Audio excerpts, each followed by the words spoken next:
Hello नमस्कार, मी शारदा. तुमचं सर्वांचं खूप खूप स्वागत आहे शारदा मराठी ब्लॉगमध्ये. माझ्या सर्व ताई दादा मैत्रिणींना गुड मॉर्निंग. श्री स्वामी समर्थ. आजचा वार आहे मंगळवार आणि इथे बघा मी व्हिडिओला सकाळी सकाळी मस्त अशी सुरुवात केली आहे. तर आता इथे मी घेतली इडली बनवायला. तर रात्रीच इडलीचं वाटण तयार केलं होतं, तर तुम्हाला मी दाखवलं होतं आणि म्हटलं चला आता मस्तपैकी इडली तरी बनवूया. तर बाकीचे माझे दुसरे कामं आवरले आणि आता इडलीची तयारी करून घेते. इडली बनवायची म्हटलं ना का खूप उशीर लागतो, वेळ लागतो, 15-20 मिनटं लागतात एक पात्रातली इडली तयार होण्यासाठी. तर इथे इडली पात्र घासून घेतलं, ठेवून दिलेलं इडली पात्र ना, तर मग ते वापरत नसलं मग आपण कधीतरी असे भांडे वापरायला काढले का ते घासूनच घ्यायला लागतात. छान असं घासून घेतलं आणि स्टीलचं इडली पात्र आहे माझ्याकडे. ॲल्युमिनियमचं पण आहे, पण ते काही मी आत्ता वापरत नाही, ते ठेवून दिलं आहे. आणि हे स्टीलचं इडली पात्र नवीन घेतलं, कमीत कमी याला 3-1 वर्ष झाले तेव्हा घेतलेलं आहे.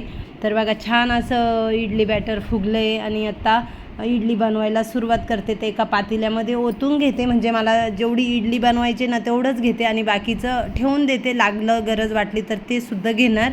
तर इथे एका स्टीलच्या पातेल्यामध्ये घेतलं ओतून आणि आता चवीनुसार मीठ टाकायचं आहे आणि त्याच्यात इनो टाकायची आहे. मी इडली बनवताना इनो टाकते, खायचा सोडा वगैरे टाकत नाही. इनो टाकलं ना की इडली एकदम छान अशी सॉफ्ट होते आणि मस्त फुगते पण. आणि असं इनो टाकल्यानंतर ना थोडंसं पाणी टाकायचं इनोवरती, का असं मस्त अशी फुगल्या जाते आणि छान बॅटर तयार आपलं होतं. तर बघा एकदम व्यवस्थित मिक्स करून घ्यायचं आहे, एकदम छान. कधी एखादा पदार्थ आपण असा हलवतो ना तर एकाच बाजूने हलवायचा, दोन्ही बाजूने हलवायचा नाही. एकच बाजूने हलवला ना कोणत्याही एकाच बाजूने का तो पदार्थ छान असा फुगल्या जातो. तर इथे ना मी इडली पात्रामध्ये पाणी घेतलं आहे आणि लिंब टाकले. तर लिंबू का टाकायचं आहे का इडली पात्र काळं पडायला वगैरे नको. तर लिंब फ्रीजमध्ये होतेच आणि ते टाकून घेतलं एक पूर्ण लिंबू. व्यवस्थित इथे सर्व बॅटर मिक्स करून घेतलं. इडली पात्राला आता तेल लावून घेते, म्हणजे इडली चिटकणार नाही पात्राला. माझ्याकडे होता ब्रश प्लास्टिकचा, पण तो काही खराब ब्रश, असं काही एखाद्या गरम पदार्थाला वगैरे लावला ना का ते पदार्थाला लगेच वितळतो प्लास्टिक म्हटल्यानंतर. त्याच्यामुळे मी काही तो ब्रश वापरलाच नाही. मग असं मस्तपैकी हातानेच कधी इडली वगैरे केली छान असं हाताने तेल लावून घेते. धिरडे वगैरे केले तर तव्याला असा एखादा कांदा कापून घ्यायचा किंवा बटाटा कापून घ्यायचा, त्याला वरतून चमचा वगैरे असा टोचायचा आणि त्याच्याने तेल लावून घ्यायचं. मस्त असं तेल लागलं जातं. त्याच्यामुळे मी काही प्लास्टिकचे ब्रश वगैरे वापरत नाही. आणि आता किचनमध्ये एकदमच म्हणजे कमीच करून टाकलेलं आहे प्लास्टिक, ॲल्युमिनियम वगैरे एकदम कमी प्रमाणात झालं आहे. आणि वापरण्यात तर प्लास्टिक माझ्या किचनमध्ये काहीच तुम्हाला दिसणार नाही, बरण्यासुद्धा नाही आहे. ज्या काही थोड्याफार आहेत त्याच बरण्या आहेत, 5-10 असतील तेवढ्या. बाकी पूर्ण असं काच म्हणा, स्टील म्हणा, असेच किचनमध्ये सर्व काही भांड्यांचा वापर करते. तर इथे आता पात्रामध्ये इडली ठेवली आणि आता 15 मिनटाचा वेळ लावून ठेवला आहे घड्याळावरती. 15 मिनटानंतर उतरून घ्यायचं. तर वरती असा खलबत्ता ठेवला आहे म्हणजे वाफ बाहेर जाऊ नये. तर आता इथे एकीकडे लगेच शेंगदाणे भाजून घेते. शेंगदाण्याची चटणी बनवायची आहे. सांबार बनवायचं होतं, पण शेवग्याच्या शेंगा नसल्यामुळं सांबार बनवणं कॅन्सल केलं. नाही तर इडली म्हटल्यानंतर सांबार तर आलंच पाहिजे. पण काल मला भाजीपाल्याच्या दुकानामध्ये पण शेवग्याच्या शेंगा मिळाल्या नाही. मग म्हटलं असू दे, जाऊ दे, शेंगदाण्याची चटणीच बनवते. तर इथे शेंगदाणे भाजायला ठेवले आणि माझ्या दीदीला आहे ना इडलीसोबत सांबार खूप आवडतं. तर मला आज सकाळी इडली बनवायला म्हणजे मी घेतली, तर तेव्हा मला आठवण आली का माझी दीदी असती तर काही करून सांबार बनवायलाच लागलं असतं. तर ठीक आहे असो. आता इथे मी सर्व भांडे लावून घेते.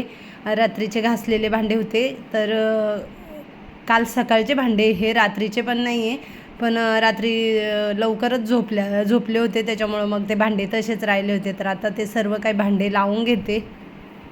मला आजच एका ताईंची कमेंट आली का ताई तुमचे किचन ट्रॉल्या वगैरे दाखवा कशा आहेत ते किचनमधलं फर्निचर. तर हो ताई, आता शुक्रवार शनिवार रविवार 3 दिवस सुट्ट्या आहेत, तर नक्कीच एक दिवशी ना मी माझे किचन ट्रॉल्या वगैरे किचनमधलं फर्निचर कसं बनवलं आहे ना ते सर्व काही दाखवील. इडली कधी बनवली का मग दुपारी स्वयंपाक काय बनवायचा हा मोठा प्रश्न पडतोय. तर कोणत्या कोणत्या ताईंना हा प्रश्न पडतोय कमेंटमध्ये नक्कीच मला सांगा. मला तर प्रत्येक वेळेस पडतो का इडली बनवली का दुपारी जेवायला काय बनवावं असं वाटतंय.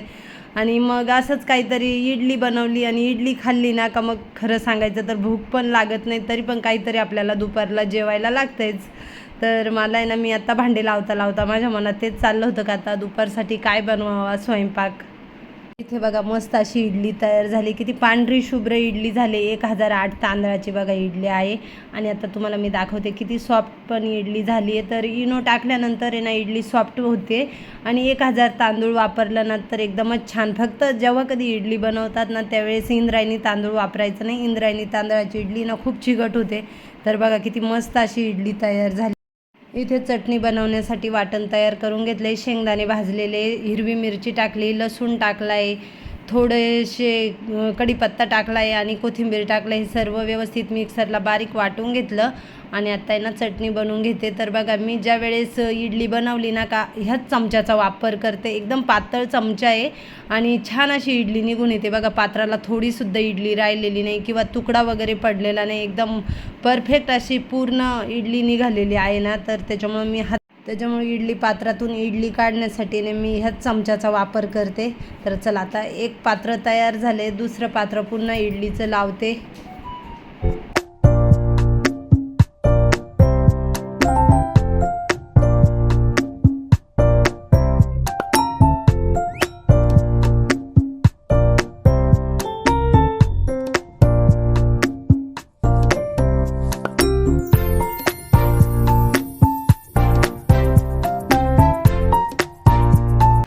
आज प्लंबर भाऊ आले आणि त्यांनी सर्व पाण्याच्या टाक्या हे बघा एकदम व्यवस्थित अशा फिटिंग करून दिल्या.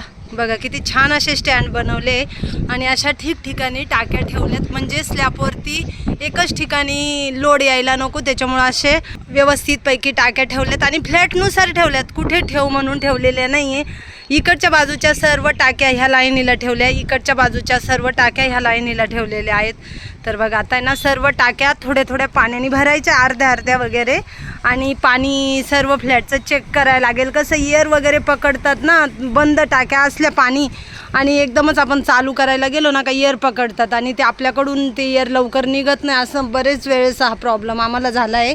तर मग म्हटलं चला प्लंबर भाऊ आहेत तर आपण आहे ना हे सर्व काही इयर वगैरे व्यवस्थित काढून घेऊ जर पकडलेले असतील नळांनी तर. तर बघा छान अशी मस्त टाक्यांची फिटिंग वगैरे झाली. आणि इकडे बघा अजून हा स्लॅब भरते, तर अजून तो काही भरायला हेच नाही आहे कारण हे टाक्यांमध्येच पाणी. बघा कसला पाईप काढला आहे हा आपण, रेन वॉटरचा पाईप काढला आहे. म्हणजे असा उतार दिलेला आहे ना, तर काही पाणी तिकडे जाणार आहे जिन्याच्या तिकडनं आणि काही पाणी इकडनं इथे जाणार आहे. त्याच्यामुळं इथे होल मारला आणि तिथे हा पाईप टाकून घेणार आहे. मी दुपारी जेवण करायला ऑफिसमधून घरी आलो आणि हे काम करायला घेतलंय. तर बघा असं असतंय. काय पाणी पडतंय ना. हो, तुम्ही आता काही टेन्शन घेऊ नका, मी बरोबर सर्व टाक्या भरते. हे बघा आता इथे हा झोका टाकायचा आहे. असं असतंय, प्रत्येक कामाला वेळ द्यायला लागतोय, करून घ्यायला लागतंय तेव्हा, नाहीतर न बघता आणि न करता कोणतंही काम होत नाही. म्हणून लक्ष ठेवायला लागतंय, सगळ्याच गोष्टी करायला लागतंय. आणि असं असतंय. बघा आता माझ्या मते 2:30 पावणे 3 वाजले. 2:30-3च्या उन्हामध्ये मी इथं वरती आहे, डोक्यावरती ऊन घेतलं. तर आता ना म्हटलं इथं मस्त टाकीच्या सावलीत बसून आणि सर्व टाक्या थोड्या थोड्या पाण्याने भरून इयर वगैरे काढून घेऊ सर्व नळांचे, सर्व फ्लॅटमध्ये जाऊन. आज सगळेच काही भाडेकरी आहेत रूममध्ये, काहींच्या चाव्या घेऊन ठेवल्यात. म्हटलं प्लंबर आलेत तर त्यांच्याकडून सगळे काही नळ चालू आहे का बघूया. असं काम चाललंय आमचं.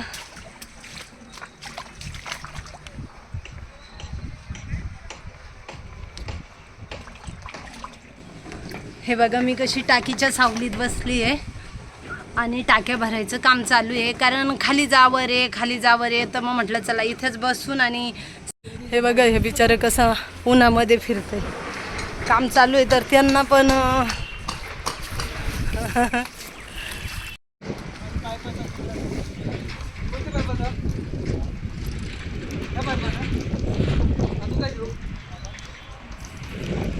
हे बघा असं काम करून घ्यायला लागतंय का हो. ओ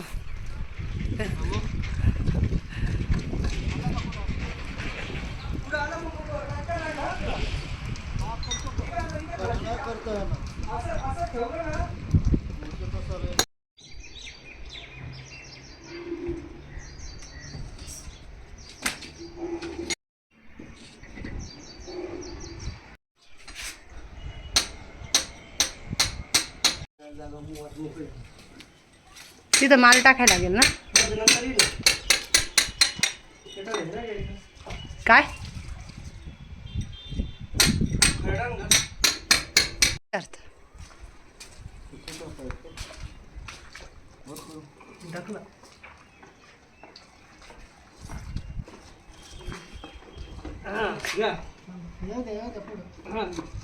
एवढं पाहिजे ना आपल्याला. आम्ही सोडलं आहे इकडं पकडून झालं एवढं पाहिजे बघ असा खालती एवढा खालती आला पाहिजे. बोला ना. बस ना वरती काय खालती काय एवढं बस ना खालीच पाहिजे तरच ते पाणी जाईल का. हा असा हा असा भाऊ असा खाली पाहिजे. खाली असलं तरच पाणी जाईल ना. आता याच्या खालतीच आहे ना हा फरचीच्या खालीच पाहिजे. आता ही फरशी तुझ्या कुठे वर गेली. हो तो खालतीच आहे ना. हो तेव्हाच पाणी आता खालती कोण आहे पाईप. मग बस एवढं पाहिजे. हां